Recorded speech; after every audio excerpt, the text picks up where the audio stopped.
Hey guys, I'm your host Matt, and we're here to talk about Tua Tagovailoa's return to practice on the Matt Newton Football Show. Tua Tagovailoa returned to practice today, and for Dolphin fans, that has to be exciting news.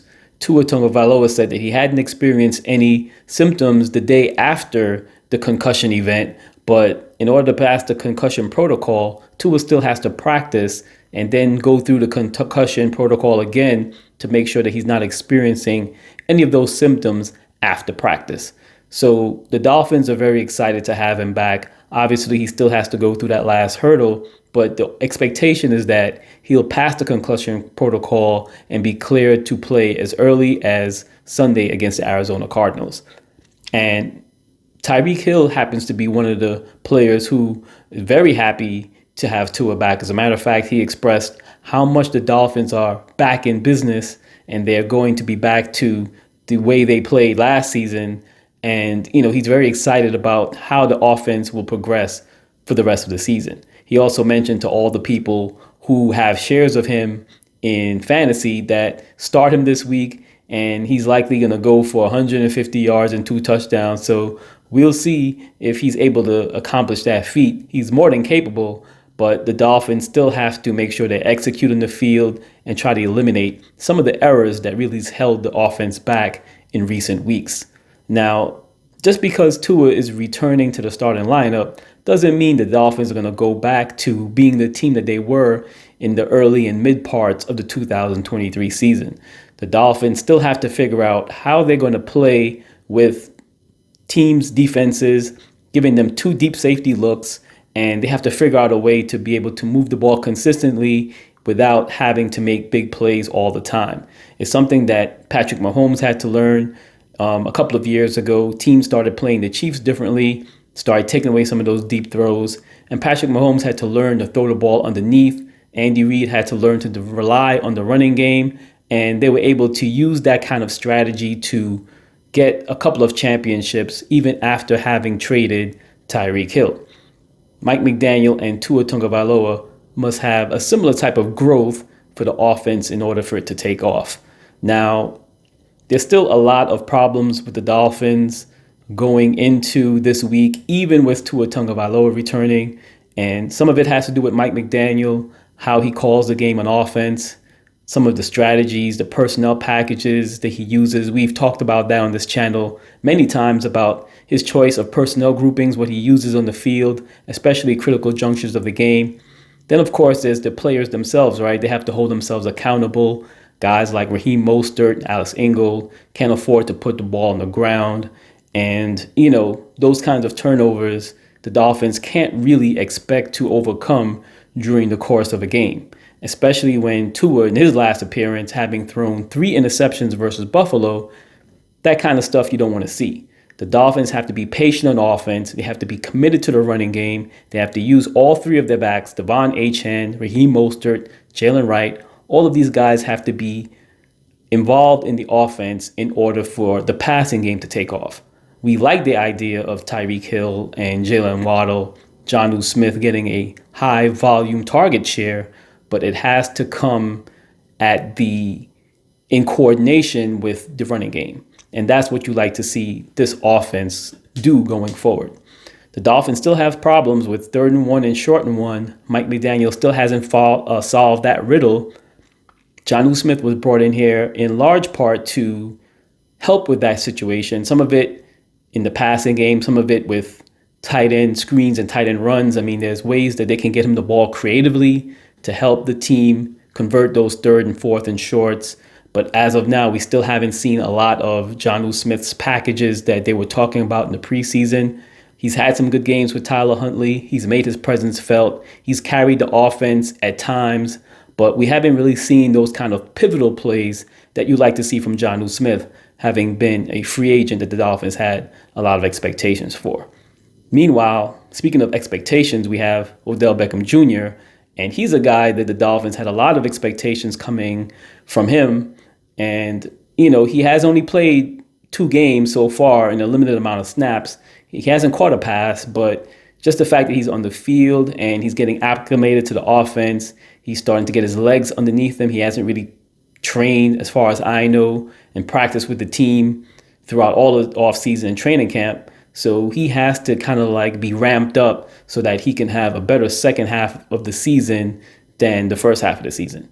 So we'll see where it is with Odell Beckham Jr. coming back from his procedure that he had in the offseason. And, the Dolphins offense have to do their share to help this team play complementary football. The defense they've had their holes, but they've played better than expected coming into this week. Now, the Dolphins played against a lot of bad offenses. They played against the Patriots offense. They played against the Colts offense.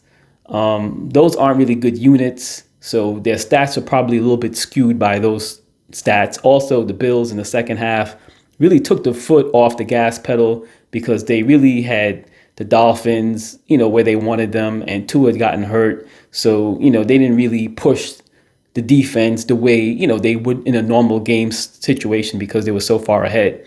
But the Dolphins defense still have been better than, you probably would have thought at this time of the year.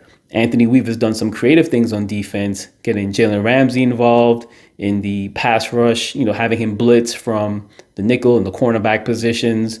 The safeties have been active in blitzing as well. So, he's tried to find creative ways to generate pressure because, obviously the team's lost Jalen Phillips. They could only depend so much on Emmanuel Ogbah. Calais Campbell isn't getting any younger. And then, of course, you have a lot of other younger defensive ends, outside linebackers, who just either aren't as experienced or just do not have the skills to really generate a consistent pass rush. The Dolphins really don't know when Bradley Chubb will return to the lineup. So guys like Chop Robinson definitely have to help pick up the slack while they try to figure out what's going to happen with the defensive ends. Having said that, Anthony Weaver has done a good job with his unit, basically keeping the Dolphins in games when the offense was really doing nothing for the past 4 weeks. So there were times when the defense broke against the Titans and they broke against Seattle, having been on the field for so long and having to defend short fields because of turnovers. But, I'd say that they held their own despite that. So we just have to see how the Dolphins do on offense to complement the defense. And if those two things happen, then maybe there'll be a better ebb and flow to both sides of the ball once the Dolphins have it all working. And then, of course, there's the special teams. Danny Crossman's unit is much maligned. According to Pro Football Focus, they're the 32nd ranked unit in the NFL.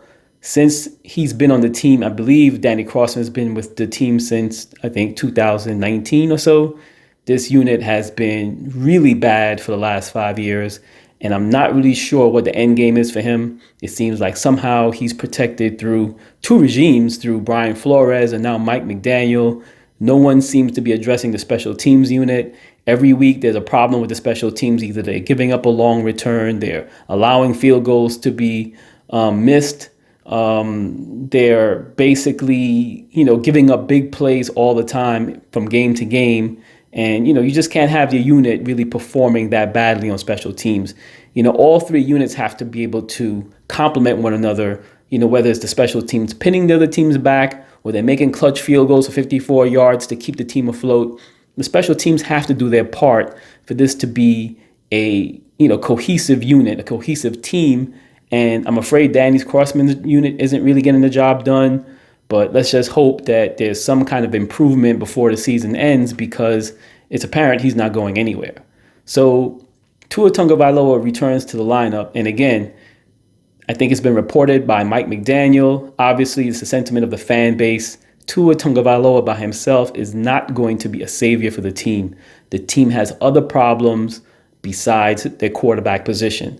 They have problems with the edge rushing. They have problems with the health of some of their safeties. They have problems with sticking to the running game. They have problems converting third and fourth and short.